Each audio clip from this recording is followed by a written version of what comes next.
অন্যদিকে কোয়েল, যেমনটা শুরুতেই বলছিলাম যে সন্দেশখালী দিকে আমাদের নজর রাখতেই হচ্ছে, কারণ নারী দিবসের আগে আজ সন্দেশখালীতে বিজেপির মহিলা প্রতিনিধি দল আজ সন্দেশখালী যাবেন লকেট চট্টোপাধ্যায়, অগ্নিমিত্রা পল, ফাল্গুনী পাত্র, ভারতী ঘোষ। কিন্তু কেন আবার সেই সন্দেশখালী যাওয়া? কথা বলবো আমাদের সঙ্গে অর্ণব ব্রহ্ম, আমাদের প্রতিনিধি সরাসরি রয়েছেন। অর্ণবের সঙ্গে কথা বলি। অর্ণব, কখন তারা যেতে চলেছেন? তাদের আজকে এই সন্দেশখালী যাওয়ার মূল উদ্দেশ্য কি বলছেন তারা?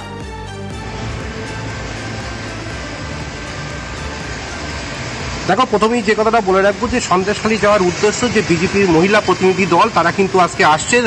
সব সূত্রের খবর কিন্তু ধামাখালি দিয়ে কিন্তু সেই মহিলা প্রতিনিধি দল অর্থাৎ লকেট চট্টোপাধ্যায়, অগ্নিমিত্রা পালের মতন এবং ফাল্গুনী পাত্র, এই তিনজন হেভিওয়েট নেতৃত্ব তারা কিন্তু আজকে সন্দেশখালী যাবেন এবং সেখানে নির্যাতিত যেসব মহিলা আছেন অর্থাৎ শেখ শাহজাহান এবং তার কোম্পানি অর্থাৎ শিবু হাজরা, উত্তম সর্দারের দ্বারা যারা আক্রান্ত হয়েছে দিনের পর দিন, মা বোনেদের সম্ভ্রম নষ্ট হয়েছে, সেই জায়গায় সেই নির্যাতিতা মানুষদের সঙ্গে, সেই মহিলাদের সঙ্গে কথা বলবেন এমনও কিন্তু সূত্র মারফত জানা যাচ্ছে।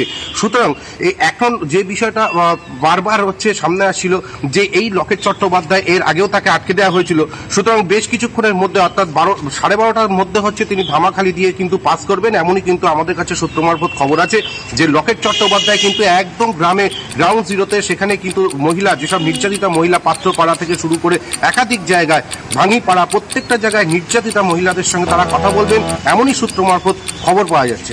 বেশ, নজর রাখো, অবশ্যই আমাদের সেদিকে নজর থাকবে।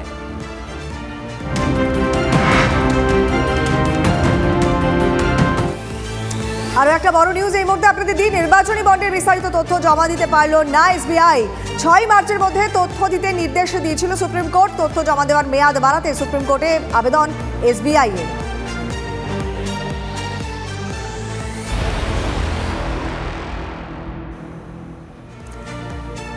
পাশাপাশি আজকে অনেকগুলো ইভেন্ট রয়েছে, তার মধ্যে অন্যতম যেটা তনিষ্ঠা প্রথমে উল্লেখ করেছিল যে আজকে রাজপথে মুখ্যমন্ত্রী আর মিছিলে পা মেলাবেন তার সঙ্গে অভিষেক বন্দ্যোপাধ্যায়। আগামীকালই আন্তর্জাতিক নারী দিবস, সেই উপলক্ষে রাস্তায় নামছে রাজ্যের শাসক দল।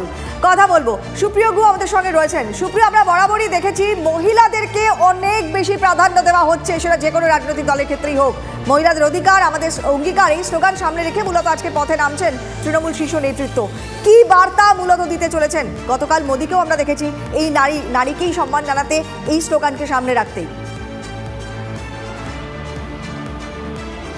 দেখো, আগামীকাল নারী দিবস, কিন্তু তার আগেই মহিলাদের সম্মান জানানো বা বিভিন্নভাবে মহিলাদেরকে যে গুরুত্ব দেওয়া হচ্ছে সেই বিষয়টাকেই সামনে তুলে ধরে সমস্ত রাজনৈতিক দল, আমরা গতকাল যেটা দেখলাম যে নারী শক্তি সম্মান সমাবেশ বিজেপির মহিলা মোর্চার তরফ থেকে সমাবেশে ডাক দেওয়া হয়েছিল, আর সেই সভাতে উপস্থিত ছিলেন নরেন্দ্র মোদী। এবং আগামীকাল যে নারী দিবস রয়েছে তার আগে একদিন আগেই অর্থাৎ আজকে শহর কলকাতাতে মিছিল হবে এবং সেই মিছিলে নারীদের অধিকার আমাদের অঙ্গীকার এই স্লোগানকে সামনে রেখেই তৃণমূল কংগ্রেস রাস্তায় নামছে। অর্থাৎ মহিলাদের যে বিশেষভাবে গুরুত্ব দেওয়া হচ্ছে সেটাই কিন্তু কোথাও বোঝানো বা বার্তা দেওয়া।